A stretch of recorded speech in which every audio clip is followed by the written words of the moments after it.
আমি যখনই এই প্রতিবাদের জন্য সরব হই দুর্নীতির বিরুদ্ধে, তখনই আমাকে কেস দেওয়া হয়। আমার এগেনস্টে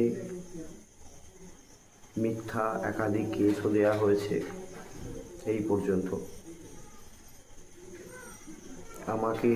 আমাকেও আমার চ্যানেল বন্ধ করার হুমকি দেওয়া হয়েছিল। আমার ছেলে মেয়ে যারা স্কুলে যায় তাদেরকে কিডন্যাপ করার হুমকি দেওয়া হয়েছে, বাড়িঘর ভেঙে দেওয়ার হুমকি দেওয়া হয়েছে। এমনকি একদিন আমার বাড়িতে একটা অ্যাটাকও হয়ে যায়, ভাঙচুর করার উদ্দেশ্যে এসেছিল। আমাকে প্রাণে মারার হুমকি দেওয়া হয়। এমনও আমাকে থ্রেট দেওয়া হয় যে আমাকে মেরে রেল লাইনে শুইয়ে দেবে।